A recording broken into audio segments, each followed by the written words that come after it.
नमस्कार दोस्तों, GK mythology में आपका स्वागत है। जैसे कि आप स्क्रीन पर देख पा रहे हैं, अभी हाल ही में ग्लोबल स्टार्टअप इकोसिस्टम इंडेक्स जारी की गई है।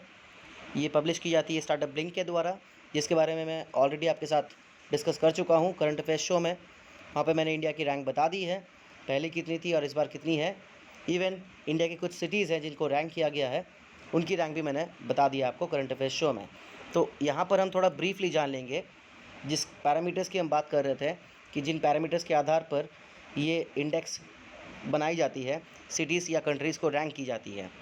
तो जैसे कि मैंने आपको पहले ही कहा कि ये इंडेक्स पब्लिश की जाती है स्टार्टअप ब्लिंक के द्वारा, और इंडिया की इस बार रैंक थी 20th, जो कि प्रीवियसली 2020 में थी 23rd एंड 2019 में थी 17th। देखिए, ड्यू टू पैंडेमिक ये 2020 में इसकी रैंक बहुत ज़्यादा गिर गई थी, 6 पायदान पीछे चली गई थी, परंतु इस बार इंडिया ने होश संभाला है और इसकी रैंक इस बार 20th है। ठीक है, तो यहाँ पे कुछ चौंका देने वाली चीज़ें भी आपको दिखेंगी। तो जैसे कि मैंने आपको कहा, इसको कैलकुलेट करने के 3 पैरामीटर्स होते हैं: quantity, quality and business environment.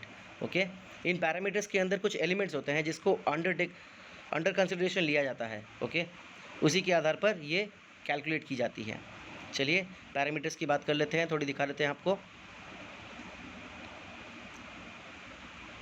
ये पूरी रिपोर्ट है, इतनी बड़ी रिपोर्ट बनाई गई है, पूरा डिटेल दिया गया है इसमें। और जैसे कि आप देख पा रहे हैं, 3 पैरामीटर्स है, जैसे कि मैंने आपको कहा, क्वांटिटी, क्वालिटी और बिजनेस एनवायरनमेंट। थोड़ी ब्रीफली जान लेते हैं इनके बारे में। क्वांटिटी, पहली जो है क्वांटिटी स्कोर।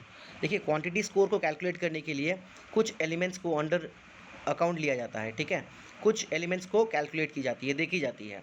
पहला जो है नंबर ऑफ़ स्टार्टअप्स, कितने स्टार्टअप्स हैं किसी एक देश में या फिर किसी एक सिटी में।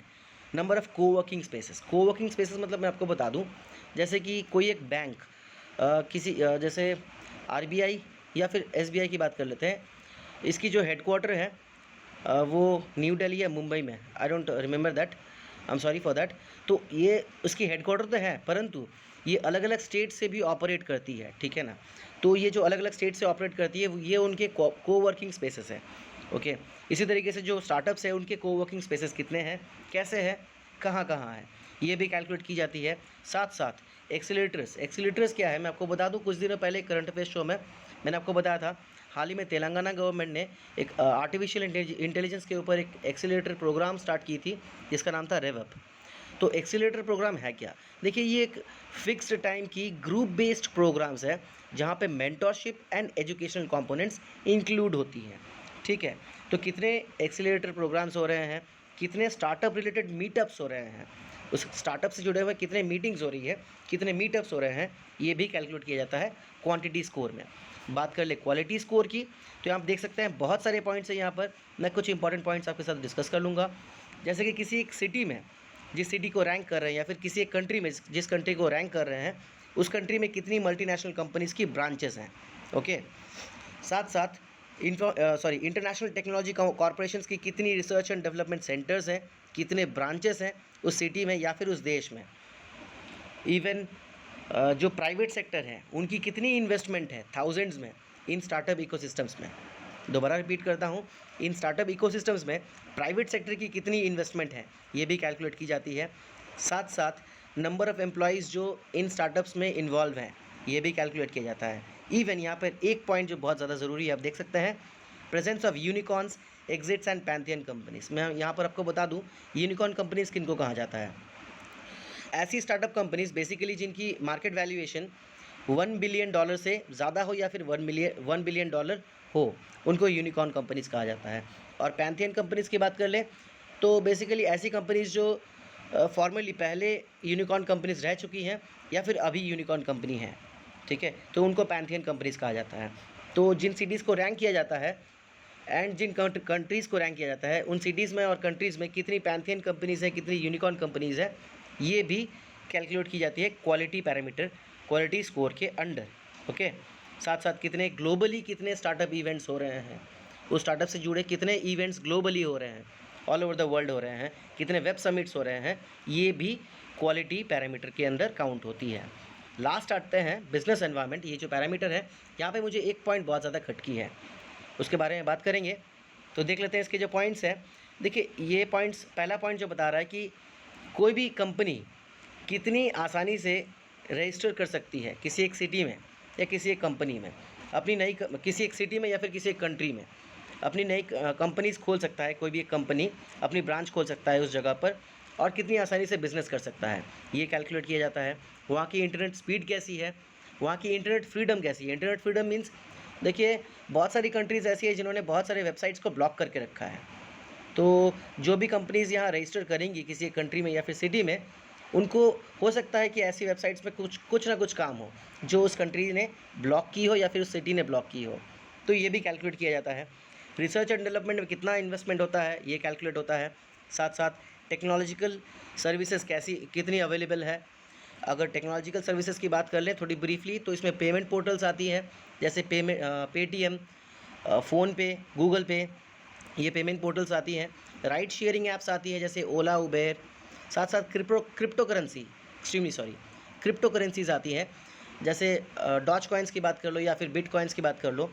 तो ये कितनी ज़्यादा अवेलेबल है, ठीक है, तो इसको कैलकुलेट किया जाता है। साथ साथ जो लास्ट पॉइंट है आप देख सकते हैं, level of English proficiency.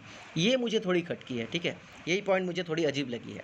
Because अच्छा, मैं इसको पहले बता दूं, लेवल ऑफ इंग्लिश प्रोफिशिएंसी, कितने बेहतर तरीके से इंग्लिश बोल सकते हैं लोग, कितने ज़्यादा लोग बोल सकते हैं। देखिए, आपको पता होगा पेटीएम के जो फाउंडर हैं विजय शेखर शर्मा, इनको इंग्लिश बोलनी नहीं आती थी, ठीक है। तो इन्होंने इतनी बड़ी मल्टीनेशनल कंपनी खोली है पेटीएम, इनको इंग्लिश बोलनी नहीं आती थी। सो किसी भी कंपनी को चलाने के लिए इंग्लिश बोलना लाजमी है, ये मैं नहीं मानता। तो यहाँ पर ये पॉइंट मुझे बहुत ज़्यादा खटकी है मेरे दिमाग में। तो जब है तो कुछ कर नहीं सकते, ये भी एक पॉइंट है बिजनेस एनवायरनमेंट पैरामीटर के अंडर। तो चलिए आपको ले चलते हैं अभी रैंकिंग्स की तरफ, जहाँ पर सिटीज़ को, डिफरेंट सिटीज़ को और कंट्रीज़ को रैंक किया गया है। इसके बारे में मैंने पहले भी आपको बताया है। इंडिया की रैंक 20 पर है। इंडिया की 3 सिटीज़ टॉप 20 में है। तो ये आगे ही देख सकते हैं आप, here it comes, I am sorry, I am extremely sorry, ये आ गई है, एक्सट्रीमली सॉरी। चलिए बढ़ते हैं इधर। आप देख सकते हैं टॉप में है यूनाइटेड स्टेट्स, इसकी स्कोर है 124.420।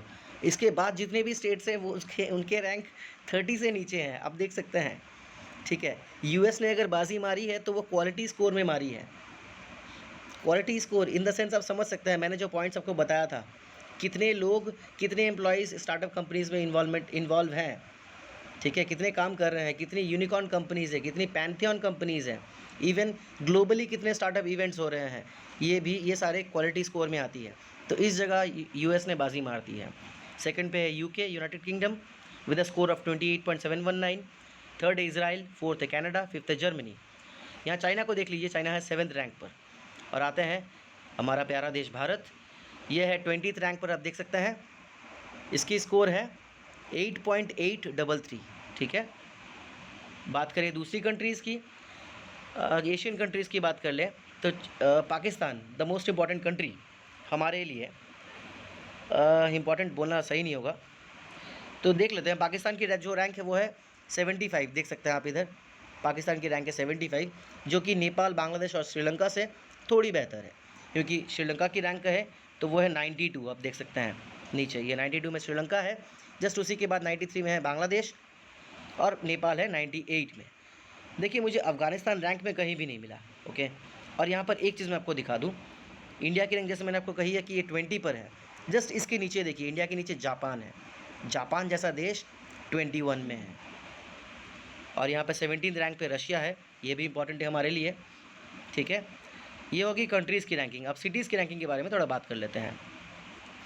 जैसे कि मैंने आपको कहा, बैंगलोर जो है 10th रैंक पर है, देख सकते हैं आप, एकदम टॉप पे है। सैन फ्रांसिस्को बे, यूनाइटेड स्टेट्स की, इसकी रैंक है 328.966।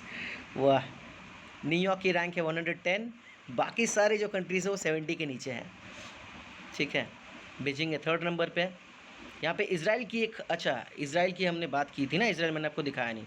इसराइल 4th रैंक पर है, कंट्रीज़ की बेसिस पर इसराइल जो है वो 4th rank, sorry 3rd rank पर है, सॉरी, इसराइल 3rd रैंक पर है, ठीक है। किसी ने इसको इमेजिन नहीं किया होगा, ठीक है। तो इसराइल की जो सिटी रैंक पे टॉप पे है वो है तेल अवीव। आपको याद होगा मैंने आपको बताया था कि तेल अवीव वो सिटी है इज़राइल की जिसको इंडिया इज़राइल की कैपिटल मानता है, परंतु इज़राइल नहीं मानता इसको अपनी कैपिटल। अभी हाल ही में नफ्ताली बेनेट ने ये भी कहा है दोबारा कि हमारे पूर्वजों के अनुसार जेरूसलम हमारी कैपिटल थी एंड हमेशा रहेगी। तो इज़राइल मानता है जेरूसलम को अपनी कैपिटल। हम टेक्स्ट बुक्स में ही वही पढ़ते हैं जेरूसलम, ठीक है। बैंगलोर है 10th पर, न्यू दिल्ली है 14th पर, मुंबई है 16th पर, ठीक है। यहाँ मैं आपको लेके चलता हूँ एशिया पैसिफिक की कंट्रीज़ की तरफ, ठीक है। चलिए एशिया पैसिफिक की कंट्रीज़ को थोड़ा देख लेते हैं। नॉर्थ अमेरिका, ये आ गया हमारा Asia Pacific. Asia Pacific region में इंडिया जो है वो 5th रैंक पर है, चाइना है 1st रैंक पर। यहाँ एक चीज़ आप नोटिस कीजिएगा, नंबर ऑफ़ रैंक सिटीज़ देखिएगा। इंडिया एकमात्र कंट्री है जहाँ हमारे एशिया पैसिफिक रीजन में जिसके 43 सिटीज़ को रैंक किया गया है। मैंने आपको पहले ही कहा था इंडिया की 43 सिटीज़ को रैंक किया गया है, और एशिया पैसिफिक रीजन में ये हाईएस्ट नंबर ऑफ़ सिटीज़ हैं जिनको रैंक किया गया है, ठीक है, किसी देश से। देख सकते हैं चाइना से 40 है। यहाँ थोड़ा नीचे की तरफ चलते हैं, सिटीज़ के बारे में देख लेते हैं एशिया पैसिफिक की। अगर सिटीज़ के बारे में बात करें तो बैंगलोर है 3rd रैंक पर, ओके। बैंगलोर है 3rd रैंक पर, न्यू दिल्ली है 4th रैंक पर, मुंबई है 6th रैंक पर, टॉप पे है बीजिंग। देख सकते हैं आप इस लिस्ट पे, टॉप 20 की लिस्ट में सबसे ज़्यादा आपको चाइना की ही सिटीज़ मिल जाएंगी। जैसे कि टॉप पहले में है बीजिंग, 2nd है शंघाई। अब 7th पे चले जाइए, 7th पे है शेंजन, 10th पे है हांगकांग, 11th पे है हैंगजू, और फिर आते हैं 16th पे है ग्वांगजू, एंड चेंगडू है 19th पे। तो करीब 6 से 7 सिटीज़ हैं चाइना की जो इस रैंक पे आई है। तो उम्मीद करता हूँ आपको ये अच्छा लगा होगा। इससे रिलेटेड कोई भी अगर इशू है तो मुझे प्लीज़ कमेंट बॉक्स पे बोल दीजिएगा, मैं कोशिश करूँगा सॉर्ट आउट करने की। चलिए दोस्तों, bye bye, take care, good night, जय हिंद दोस्तों।